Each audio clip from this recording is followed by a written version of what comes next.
Well, good morning, everyone. Welcome to our monthly Coffee with the Community. Exciting morning as we take our first Coffee with the Community on the road here at the Woodneath Library here off of Flintlock. Great facility, and we want to thank them for hosting us here this morning. My name is Dallas Ackerman. I'm the Director of Communications and Marketing with Liberty Public Schools, and excited to introduce our presenter this month.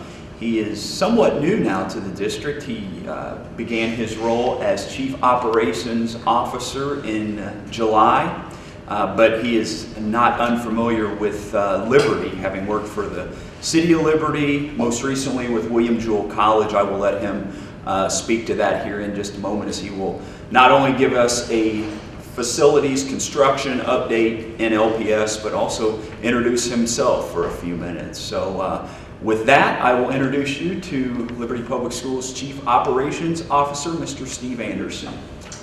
Thanks, Dallas.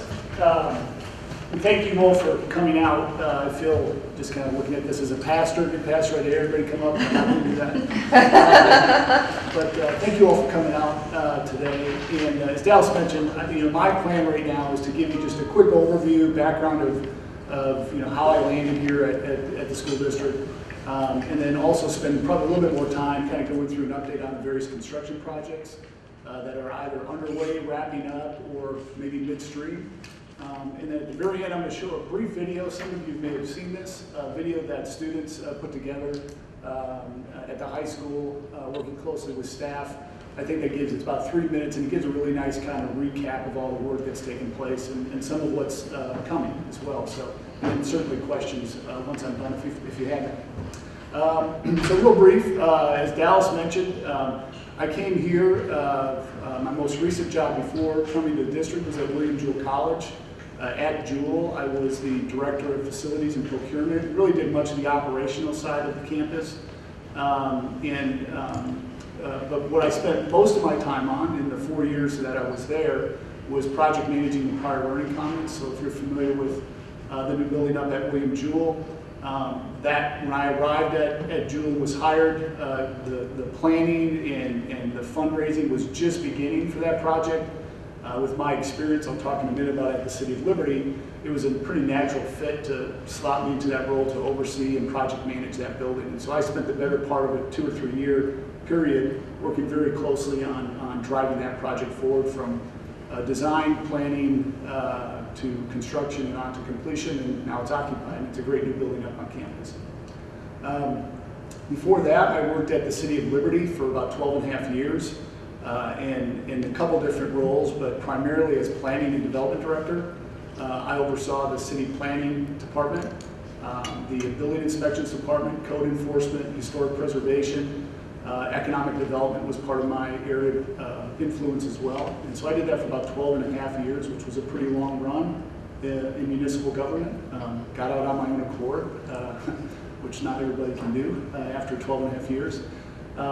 So that was probably where my wife and I moved to Liberty. I'm going to flash back real quick. I'm originally from Milwaukee. My wife and I grew up in Milwaukee. I went to school at the University of Wisconsin in Madison, received a bachelor's degree in political science and a minor in African studies.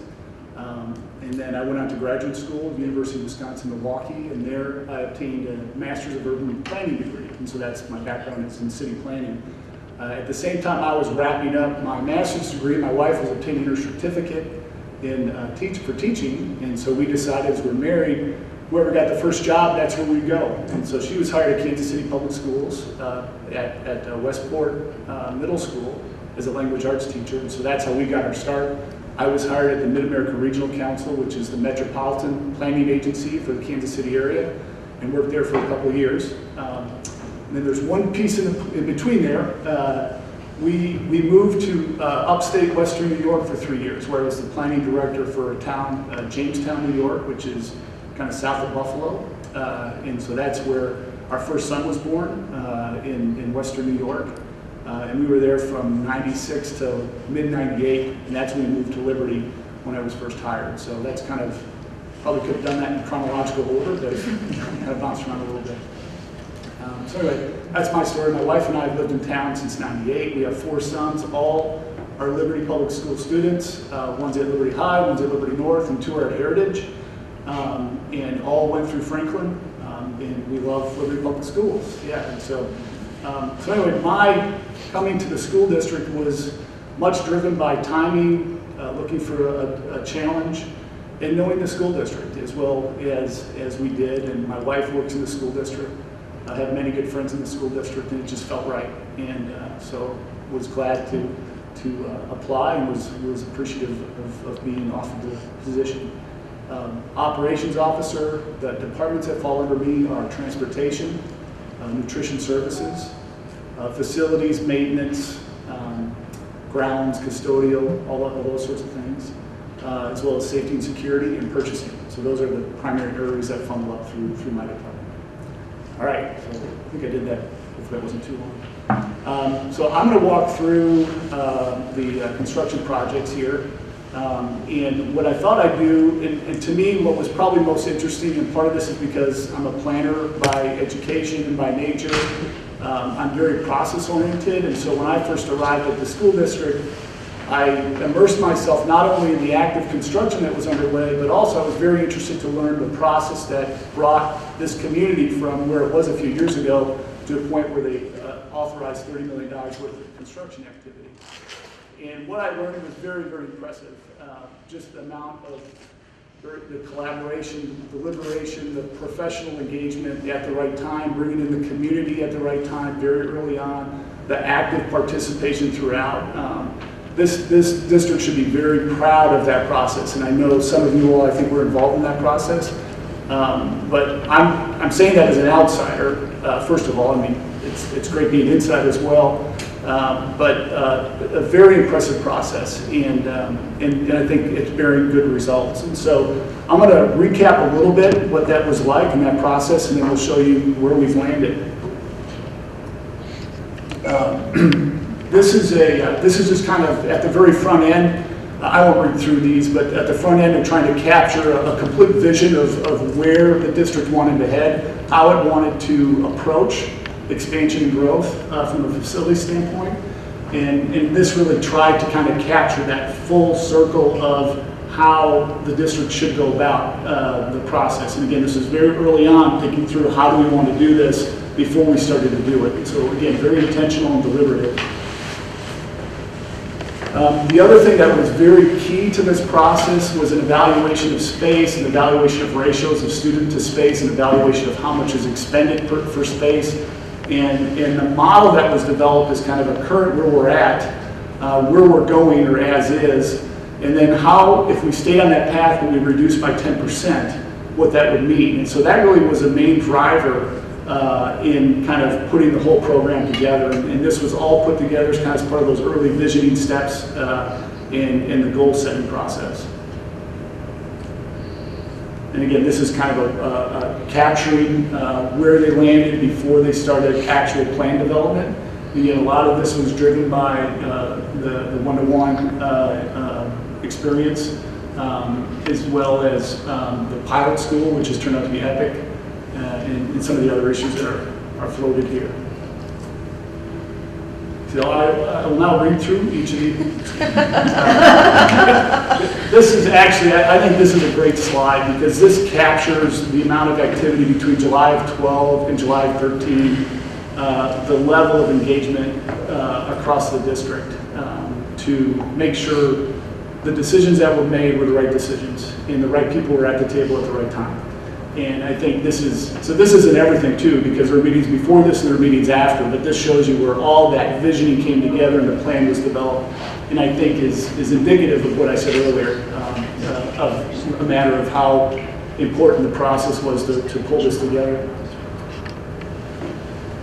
This is an outline of the actual, if there was one, and this is all available on the district website, but this is kind of a capturing of where the plan landed and the timing of it.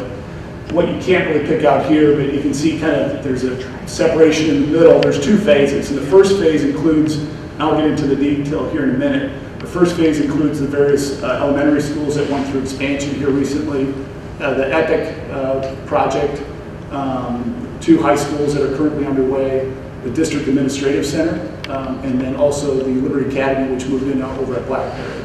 So that's phase one, and a lot of that was predicated on the November of 13 levy initiative that was approved by the community to really drive all this, all the visioning, all the planning, but none of that would have mattered if not for that levy increase, which was approved in November of 13, and that allowed us to kind of move forward with the actual construction phase. Phase two, which is something that the board and the community will again actively engage in here probably within the next year or two, is planned for a few years out, but the master plan did contemplate what that next round of growth would look like. If you have questions about that later, we can talk about that, but at this point, nothing is set in stone. It's just more visioning, and I think as the district continues to grow, we'll evaluate that as we go to determine what that actually looks like for phase two.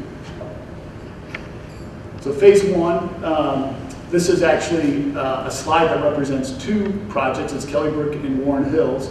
And the area in blue was the added wing. So both of those elementary schools, which were built on the same model, the same plan, it was pretty simple. We packaged this as the same, effectively the same project for two different schools. And this shows you where that wing was added. And as you can probably imagine or see here on phase two, this is a more detailed plan of what that looks like with the classrooms and some common area, open area for collaborative learning. This is Lewis and Clark, where they added the section on the back side. And again, there's a common, open, collaborative area in addition to a couple classrooms, and a restroom facility was added there as well. And these projects are all complete with the exception that we're still wrestling a little bit with on some of the landscaping issues that they're trying to put together. It's Lewis and Clark, Shoal Creek, just across the road here. That was a pretty significant expansion. With a series of classrooms and again, more collaborative learning space. Epic Elementary, I don't know if anybody's had a chance to walk through Epic yet. If you get a chance, I recommend that you do so, but it really does show kind of this unique approach to learning that's being piloted at Epic. You're starting to see some of that bleed into some of the other schools with some of this collaborative learning space. But Epic is kind of the poster child for that entire experience, and I think that came together very well, and I think has thus far been a great success. Oh, I'm sorry, I had my slides flipped. That's Shoal Creek. Liberty Academy, that's another, we just had the open house on Sunday over in Blackberry next to the Liberty Middle School Community Center. If you had a chance or have a chance to go see that space has been converted. The academy used to be in Blue Jay Tower. They moved the academy over, we moved the academy over to the Blackberry building, renovated that space, and that's a great learning space, and which allowed us to, with the district administrative facility, which we moved then into Blue Jay Tower. So I'm sure, assuming everybody's kind of following the dominoes there, but from Epic, to clear out administration from Epic, the Epic site, and then to make room at Blue Jay Tower, the academy moved, and some other gyrations to kind of end up where we're at. So all district much of district administrative staff is now located in that one facility on all 4 floors. Phase 1B. So phase 1A, everything's pretty much buttoned up, wrapped up. Landscaping is being finalized. The 2 projects now that are taking up a lot of our time is the 2 high school projects. So Liberty High School, there's effectively 2 parts to the Liberty High School project. If you've gone by recently, you can see them where they've framed up where the new gym space will be. But there's also several smaller projects within the high school to renovate, redesign, and create more collaborative learning spaces within the existing high school. This shows a just quick snapshot of that learning space conversion, the part of the project, and then this is the gym. Which will be 2 levels with a walking track, and that's what you can see from the outside of the building. This is scheduled to be completed hopefully by June of next year. We're still kind of working through a lot of that's weather dependent, but thus far the schedule's come along pretty well. This shows some of that inside the gym area before you get into the gym, kind of entryway, what that looks like. And then this is within the gym itself with the walking track. And this is an exterior shot to try to help it blend in with the existing structure, but then maybe bring a little attention through lighting to the newness of the space.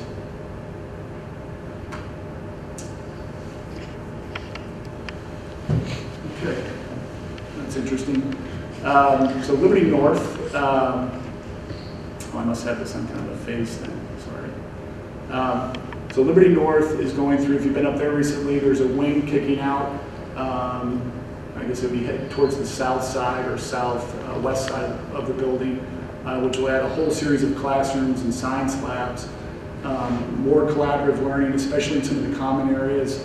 You'll see in this picture the learning staircase that's created. There's one of these in Epic as well, which really allows for kind of a more unique learning experience and engagement with students and teachers kind of down the floor area. This is, you can see here on the left kind of what your angle is, and it shows kind of that central section which shows where this collaborative learning is envisioned to take place.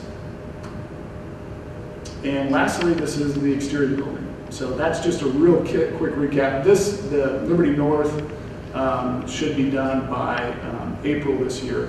And then what I didn't mention is they're installing a new track up there, if you've been up there recently, on the north side where some of those fields are. They're putting a new track and playing surface. Pretty standard, straightforward, and that's under construction right now as well. Okay, now I will switch over real quick to the 3-minute video that I referenced a few minutes ago. More than a few minutes ago. When students and staff returned to Liberty Public Schools to begin the 2014-15 school year, many new classrooms greeted them. Thanks to the passage of a 36-cent levy issue in November 2013, classrooms were able to be constructed at 4 elementary sites. These include Kellingbrook, Lewis and Clark, Shoal Creek, and Warren Hills. Gone are the mobile classrooms that were becoming a regular sight around LPS. These students are now educated within the walls of their respective building. Also, safer entry points were installed in several locations as LPS continues to keep safety at the forefront. In an effort to maximize space and provide tremendous learning experiences for students, the District Administration Center has relocated to the former Blue Jay Tower building, located at 8 Victory Lane. The 650 Conister location has now been renovated and has welcomed 300 students that make up the 11th Elementary and the LPS family, Epic Elementary. Over the summer, Liberty Public Schools Alternative School, Liberty Academy, also relocated to its new facility in the Blackberry Commons, located near the Liberty Community Center. This space has been received extremely well by students, staff, and families alike. With the exception of some small projects, such as landscaping work to be completed later this fall, all projects mentioned earlier were able to be finished both on time and on budget, and ready for the start of the new school year. With so much progress and work already completed, the tasks are not quite finished. Additional classroom space is currently being constructed at Liberty North High School, along with an outdoor track. Down the road at Liberty High School, a competitive gymnasium is now coming out of the ground as we speak. These respective projects are expected to be completed in the spring of 2015. Aside from the construction components, the LPS digital transformation continues to roll out district-wide. Earlier this fall, students in grades 3 through 8 received digital devices to provide them with anytime, anywhere learning experiences. They now join our high school students, grades 9 through 12, who began the Digital Transformation Initiative by receiving devices during the fall of 2013. As you have witnessed, it is an exciting time to be in Liberty Public Schools, while continuing to be one of the fastest growing school districts in the state with, on average, 300 new students per year. We have now stayed ahead of the curve and continue to provide tremendous opportunities for our students. Great things are happening, and none of the success would be possible without a caring and supporting community. Reporting for KLPS TV News, I'm Isaac Nuff.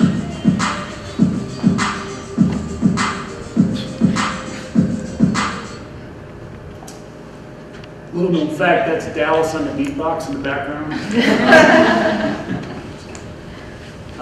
So that's all I had. I don't know if y'all have any questions. I should have introduced Dr. Tucker's here, superintendent, and Sam Sullivan, is another staff person, finance director. So, anybody have any questions?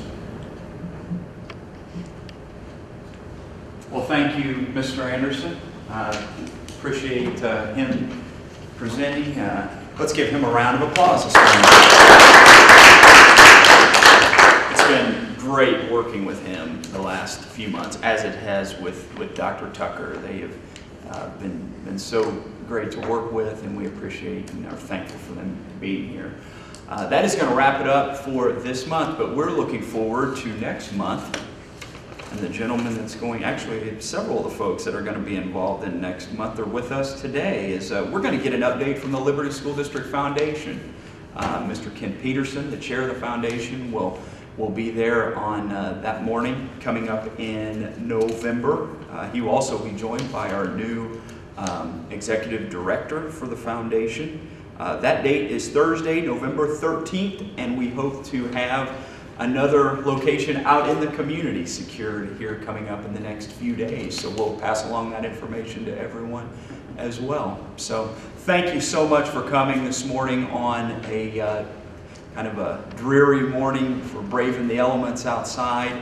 And also want to let everybody know that Channel 18 was here and they've taped the event, and it will air on our cable access channel along with our YouTube channel coming up in the next few days. So have a great rest of the day.